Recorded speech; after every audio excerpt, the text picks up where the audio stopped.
Investigative reporting এর মাধ্যমে মানে খবরের কাগজে যা দেখেছি যে তাদের অ্যাটলিস্ট কয়েকজন হলেও পুরনো ছাত্রলীগের সাথে জড়িত এবং যেই ছেলেটাকে এরকম নির্মমভাবে পিটিয়ে হত্যা করা হয়েছে সেও যখন সে হয়তো তার মানসিক স্থিতিশীলতা ছিল বেশ কিছু বছর আগে তখন সেও ছাত্রলীগের সাথে জড়িত ছিল।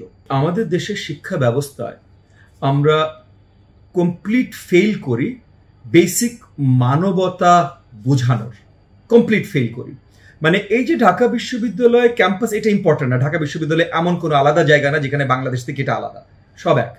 সো ঢাকা বিশ্ববিদ্যালয় ক্যাম্পাসে যে ঘটনাটা ঘটেছে, আপনি যদি একদিকে আলোকে দেখেন যে আমাদের দেশে যে কোনো জায়গায়, ঢাকা বলেন, চট্টগ্রাম বলেন, কুমিল্লা বলেন, আমরা যদি চোর ধরি, মানে কেউ চুরি করার অবস্থায় ধরি বা আমরা যদি মনে করি সে চোর, তখন তার উপরে আমরা অমানসিক অত্যাচার করি, অমানসিক শারীরিক অত্যাচার করি। এবং এটা শুধু একটা না, এটা রেগুলারলি আপনি ইউটিউবে গেলে বা নিউজে গেলে পাবেন, পিটিএ মেরে ফেলেছে চোর মনে করে, এবং এখানে অনেক সময় বের হয় যে আসলে চোরও ছিল না।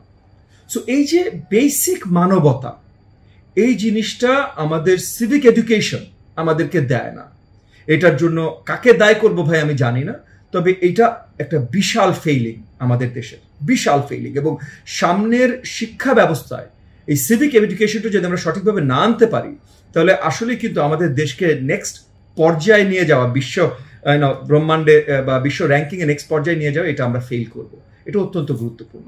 এবং এই যে কোনো জায়গায় যেভাবে অমানসিকভাবে একটা চোর ধরলে পেটানো হয়, মানে একজন চোরকে ধরলে বা চোর হিসেবে আখ্যায়িত করলে পেটানো হয়, ঢাকা বিশ্ববিদ্যালয়ে তার থেকে খুব বেশি ভিন্ন কিছু ঘটেনি।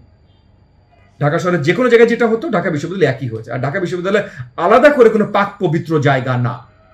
এই পর্যন্ত আমরা বুয়েটে আবরার হত্যা থেকে অনেক কিছু দেখেছি, এগুলো কোনোটাই কোনো স্পেসিফিক পাক পবিত্র জায়গা না। সো সেটা বাদ দেন। সো এইটা একটা জিনিস যে আমাদের সভ্যতা মানবতা এটা আনতে হবে। কিন্তু দ্বিতীয় এই স্পেসিফিক ঘটনাতে দ্বিতীয় আরেকটা প্রশ্ন মনে করেন মাথায় চলে আসে। প্রশ্নটা কি, যে এই হত্যাকাণ্ডের সাথে যারা জড়িত, ইনভেস্টিগেটিভ রিপোর্টিং এর মাধ্যমে মানে খবরের কাগজে যা দেখেছি যে তাদের অ্যাটলিস্ট কয়েকজন হলেও পুরনো ছাত্রলীগের সাথে জড়িত এবং যেই ছেলেটাকে এরকম নির্মমভাবে পিটিয়ে হত্যা করা হয়েছে সেও যখন সে হয়তো তার মানসিক স্থিতিশীলতা ছিল বেশ কিছু বছর আগে তখন সেও ছাত্রলীগের সাথে জড়িত ছিল।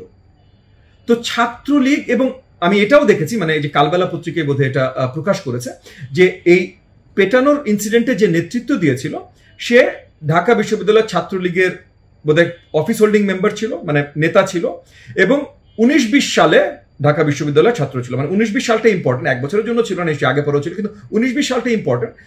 কারণ ওই ইনভেস্টিগেটিভ ওই রিপোর্টে আমি দেখেছি যে 19-20 সালে যেই নেতা পিটিয়ে মেরেছে সে ছাত্রলীগের ছিল।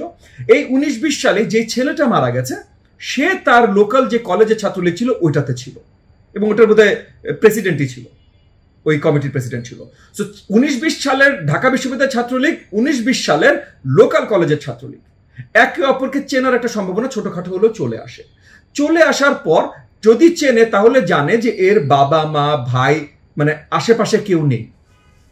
কোনো ধরনের একটা অরাজকতা সৃষ্টি করতে হলে যে রক্ত বোয়াতে হয়, এইটা পুরনো আপনার প্র্যাকটিস আওয়ামী লীগের, অনেক পুরাতন প্র্যাকটিস। তো সেই প্র্যাকটিসটা কি আরেকবার প্র্যাকটিস করা হলো কি না?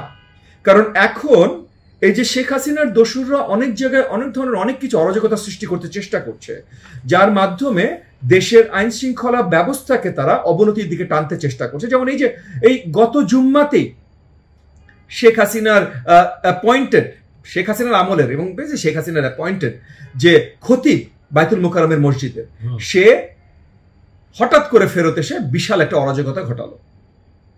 সো এই যে এতগুলো ঘটনা ঘটাতে চেষ্টা করা হচ্ছে, এখানে একটু হলেও মাথায় প্রশ্ন আসে যে মারা গেল সে ছাত্রলীগ ছিল, যে মারলো সে ছাত্রলীগ, তাহলে এইটাও কি দেশব্যাপী এরকম অরাজকতা সৃষ্টি করার যে একটা কনস্পিরেসি শেখ হাসিনার দোসরদের আছে তার অংশ কিনা, এটাও কিন্তু একটা প্রশ্ন চলে আসে।